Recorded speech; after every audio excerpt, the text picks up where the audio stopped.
Bismillahirrahmanirrahim. Assalamualaikum warahmatullahi wabarakatuh. Hello everybody. Today I would like to share with you a topic of urban challenge. This video is compliment for Architecture Design Studio 2, and I want to deliver this topic mostly in Indonesian, but the slide presentation is fully in English. Okay. Saudara-saudara, tantangan dalam perkotaan bisa kita bahas melalui bagaimana kita melihat sekarang apa isu-isu yang sering terjadi di wilayah perkotaan. Ada banyak isu di perkotaan. Isu yang paling utama adalah urbanisasi. Urbanisasi menjadi isu yang paling tinggi dan paling menentukan bagi isu-isu di perkotaan selanjutnya. Wajah perkotaan juga menjadi isu yang sangat menarik untuk bisa dilihat karena semakin banyak berubah dan semakin banyak tidak bisa dikenali. Polusi yang meningkat, infrastruktur yang memadai, sanitasi dan jaringan limbah yang tidak mencukupi atau kurang baik, drainasi yang tidak mencukupi, menjadikan kebanjiran dan banyaknya tergenang air, sumber makanan yang terbatas, karena banyak perubahan-perubahan tanah menjadi bangunan ataupun menjadi jalan, pemanasan global, setidaknya di lingkungan perkotaan, serta timbunan sampah yang menumpuk. Ini adalah suatu isu-isu dan problematika yang sering terjadi di wilayah perkotaan. Urbanisasi telah berdampak kepada banyak aspek perkotaan. Permintaan bahan makanan, perumahan, pelayanan kesehatan, fasilitas pendidikan, sarana prasarana, ataupun infrastruktur dan sanitasi, dan sebagainya. Ini pun akan meningkat seiring pertambahan jumlah penduduknya. Apabila keadaan ini tidak terpenuhi, maka dapat berakibat pada kualitas kota yang menurun. Munculnya kawasan-kawasan kumuh, meningkatnya polusi, menurunnya kualitas kesehatan masyarakat, meningkatnya kriminalitas, dan sebagainya. Ini semua adalah ikutan dari pertambahan penduduk yang ada di perkotaan. Wajah-wajah perkotaan. Banyaknya penduduk merupakan potensi bagi pasar pada kegiatan usaha mereka. Supermarket, toko, pasar, warung bermunculan, berada di dekat sumber-sumber aglomerasi penduduk. Banyak tumbuh di perkotaan, pusat-pusat perniagaan, dan mereka menggunakan periklanan, cyber, baliho, sebagai cara strategis untuk menarik mata agar mudah dikenali. Budaya ini menjadi pengaruh besar dalam membentuk wajah kota. Papan iklan untuk mengenalkan produk pun ambil bagian yang sangat besar dalam membentuk wajah kota.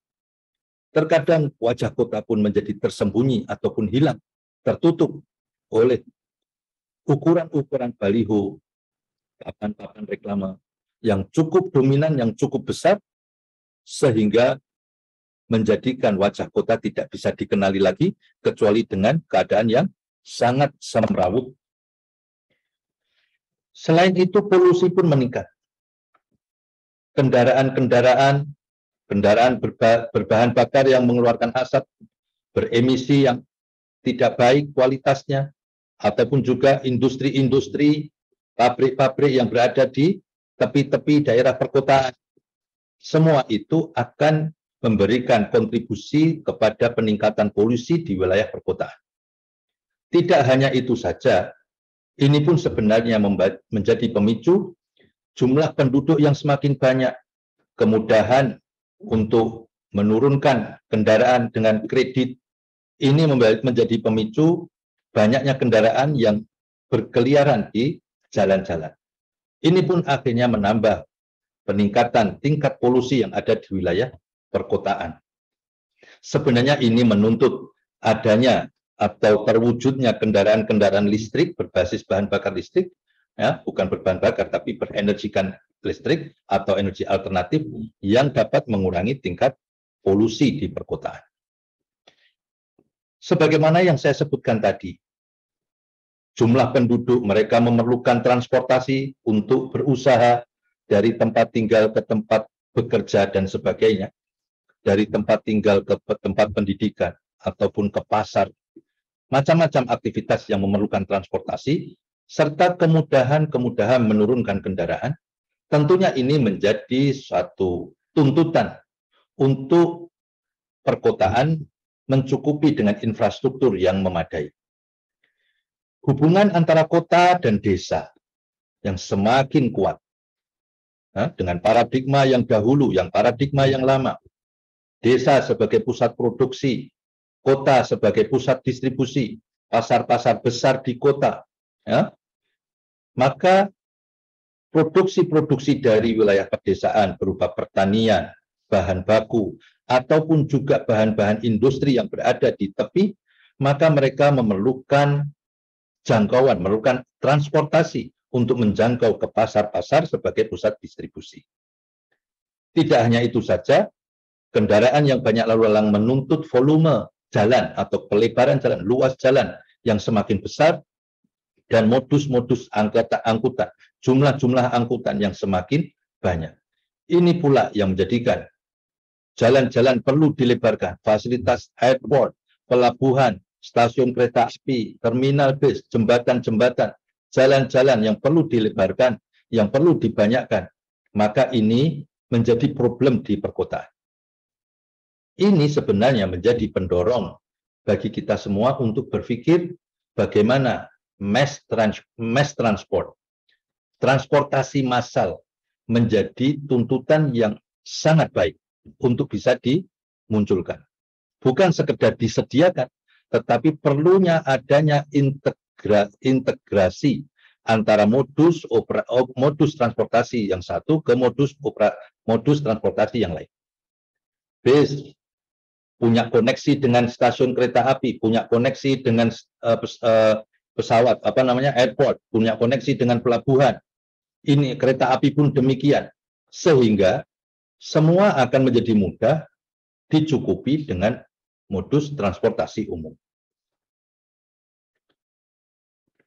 Jaringan sanitasi dan juga jaringan air limbah. Ya. Konsumsi masyarakat jelas bertambah, maka ini akan menuntut sarana sanitasi dan instalasi limbah yang memadai. Selain dari segi volume, juga penambahan jaringan juga diperlukan untuk memenuhi kebutuhan pada area permukiman ini. Tidak mencukupi dalam instalasi sanitasi dan limbah ini akan menimbulkan pencemaran lingkungan, penurunan kualitas kesehatan masyarakat, penurunan kualitas sanitasi, dan ini semua akan berdampak buruk kepada perkotaan itu sendiri. Selain sanitasi, jaringan sanitasi maupun jaringan air kotor, maka jaringan drainasi pun juga menuntut adanya perbaikan. Ya. Kenapa? Karena berubahnya area-area hijau. Ya. Area-area hijau telah berubah menjadi kawasan permukiman, menjadi jalan, menjadi tempat-tempat hiburan, ya, berwisata, plaza-plaza, banyak tertutup, lahan-lahan tanah, lahan-lahan terbuka banyak tertutup dengan bangunan ataupun dengan penutup ground yang padat, yang tidak bisa meresapkan air. Ini semua akan berakibat kepada runoff, aliran air hujan menuju ke tempat-tempat pembuangan. Dan tempat-tempat pembuangan ini memerlukan jaringan-jaringan atau saluran-saluran yang terhubung. Apabila saluran ini tidak mencukupi, maka akan berakibat kepada tergenangnya air ataupun banjir pada volume yang sangat besar. Selain itu juga kita bisa lihat bahwa yang namanya sampah-sampah menumpuk di area drainasi menjadi pemandangan yang sangat banyak terjadi di perkotaan. Berubahnya lahan terbuka hijau, apalagi untuk pertanian, kepada bangunan-bangunan, kepada jalan-jalan, telah menyebabkan kebutuhan sumber bahan makanan di wilayah perkotaan semakin kecil. Ketika semakin kecil, semakin menurun inilah, maka perkotaan menjadi sangat membutuhkan suplai dari luar. Ini akan menimbulkan banyak masalah. Hubungan antara kota dan desa. Ya, memerlukan sarana transportasi, peningkatan infrastruktur seperti yang saya sebutkan tadi. Ini sebenarnya menuntut adanya pemikiran perubahan satu paradigma desa kota, semuanya menjadi saling bisa memenuhi kebutuhannya sendiri. Kelangkaan sumber pangan sebenarnya adalah akibat berkurangnya lahan pertanian dan perkebunan. Susahnya sumber pangan didukung oleh beralihnya profesi dari sektor pertanian ke sektor pegawai dan jasa. Di perkotaan-perkotaan, di desa-desa pun juga. Tenaga-tenaga muda, tenaga-tenaga kerja, mereka lebih memilih menjadi pegawai-pegawai, pekerja-pekerja, buruh-buruh di wilayah perkotaan berbanding mereka berusaha untuk memajukan pertanian di daerahnya. Perubahan area hijau dan sebagainya tadi, yang sudah sama-sama kita sebutkan, juga akan berakibat kepada meningkatnya suhu di wilayah perkotaan. Bangunan-bangunan kaca, penutupan tanah dengan perkerasan dan bangunan, berkurangnya air hijau, ini bisa menyebabkan kenaikan suhu di daerah perkotaan. Kenaikan suhu ini direspon oleh manusia dengan penggunaan alat pengkondisian udara, baik berupa kipas angin ataupun air conditioner. Hal ini juga menjadikan kebutuhan listrik dan energi meningkat, dan keadaan yang tidak ramah lingkungan pun semakin meluas. Bukan merupakan penyelesaian sebenarnya menggunakan energi listrik untuk memenuhi, tetapi ini adalah pandangan-pandangan yang lazim, yang sering kita jumpai di wilayah perkotaan, karena dengan berubahnya area hijau ke bangunan ataupun ke jalan, maka otomatis akan meningkatkan suhu. Belum lagi penggunaan material bangunan yang tidak ramah kepada lingkungan, material kaca yang dapat memantulkan panas. Ini semua mengakibatkan panas di wilayah perkotaan meningkat, tetapi sayangnya respon yang dilakukan oleh manusia, mereka akan menggunakan sumber listrik untuk menurunkan suhu udara. Ya. Dan ini berakibat kepada dampaknya kepada kebutuhan energi dan pemanasan lagi, karena penggunaan energi listrik itu.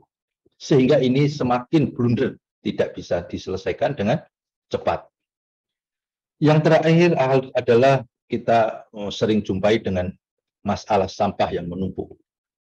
Ini satu hal yang konsekuensi logis sebagai pertambahan penduduk. Manusia memiliki tingkat konsumerisme yang tinggi. Ya. Dengan tingkat konsumerisme yang tinggi, maka sampah-sampah akan banyak dihasilkan. Masih banyaknya sampah-sampah yang tidak bisa didaur ulang, baik berupa plastik, styrofoam, dan sebagainya. Ini mengakibatkan penambahan volume sampah ini tidak bisa dielakkan lagi. Belum lagi untuk penguraian sampah yang sudah ada, memerlukan waktu yang lama. Pemisahan sampah antara sampah organik dengan sampah yang anorganik sebenarnya juga mungkin di wilayah perkotaan juga sudah banyak dilakukan. Tetapi belum mampu ini untuk bisa menolong permasalahan kota, isu perkotaan ini dengan problema-problema sampah yang semakin bertumpuk. Baik, oleh karena itu ke depan paradigma antara desa dan kota yang sebelumnya itu dikenali sebagai satu tempat, ya, desa dan kota itu dikenali sebagai satu tempat yang punya hubungan sebagai tempat produksi dan tempat distribusi. Ini harus kita rubah. Kita rubah. Ya. Karakter desa, kota harus kita rubah dengan karakter yang sama-sama bisa mandiri sebagai tempat produksi sekaligus sebagai tempat distribusi. Kemajuan teknologi dan kemudahan komunikasi ini dapat ditempatkan sebagai potensi pemberdayaan desa kota menjadi wilayah yang mandiri untuk berkembang dan maju bersama-sama. Sehingga desa dapat mendistribusikan sendiri semua hasil produksinya ke pasar, Begitu pula kota dapat memproduksi sendiri semua kebutuhan warga kota. Teknologi pertanian, teknologi komunikasi, teknologi konstruksi, teknologi informasi, teknologi transportasi, semua itu bisa dilihat, bisa dipandang menjadi potensi untuk mendorong kemajuan desa dan kota menjadi wilayah yang maju dan mandiri. Desa maju akan dapat menahan urbanisasi. Kota akan mendapatkan kesempatan untuk menjadi tempat yang ramah bagi kehidupan, dan desa pun juga akan menjadi tempat yang ramah bagi para pemuda untuk mendapatkan peluang berkehidupan yang baik. Teknologi penting untuk digunakan untuk mendorong kemajuan dan kemandirian desa dan kota menjadi pusat produksi sekaligus pusat produksi pada waktu yang sama.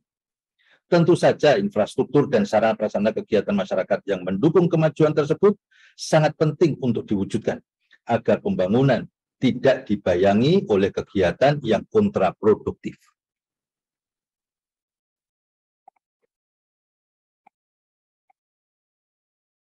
Tantangan yang akan datang. Bagaimana tantangan yang akan datang? Nah, kota pada masa yang akan datang ini, yang pertama adalah bagaimana kota, wilayah urban ini memiliki sifat hospitality, keramahan, memiliki satu karakter yang ramah terhadap anak-anak, ramah terhadap orang tua, ramah terhadap aktivitas perkantoran, aktivitas penduduknya, aktivitas berusaha, ramah mereka.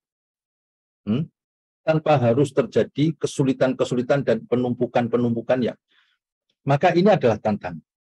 Memang dalam hal ini untuk menjawab tantangan seperti itu, kita harus melihat peluang teknologi mengambil bagian yang sangat penting untuk meningkatkan masing-masing ini sebagai wilayah yang mandiri. Ya.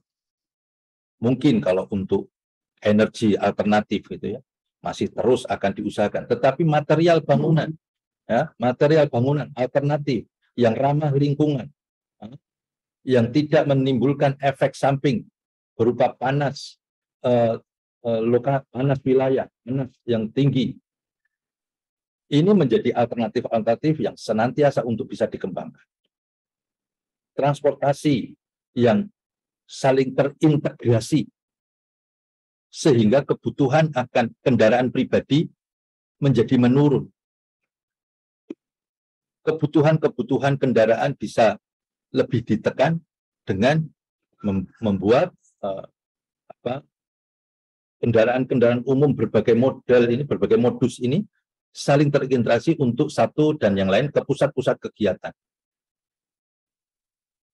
Kemudian tentu saja kita harus memperhatikan juga, sementara di desa juga harus disiapkan supaya para pemuda, supaya orang-orang di usia pekerja produktif ini tidak melakukan urbanisasi ke wilayah perkotaan, karena kesempatan-kesempatan dan peluangnya terbuka lebar untuk mereka. Baik, inilah sekelumit dari tantangan kita ke depan ya, mengenai bagaimana perkotaan, dan tentunya pengaturan-pengaturan kota, wajah-wajah kota ini semua akan menjadi ikutan dengan seiring diselesaikan masalah-masalah urbanisasi dan masalah-masalah infrastruktur, fasilitas, ya, tentunya juga peningkatan kualitas kesehatan yang menyertai dari penyelesaian masalah-masalah perkotaan. Terima kasih, semoga ini bermanfaat. Lebih kurangnya mohon maaf. Assalamualaikum warahmatullahi wabarakatuh.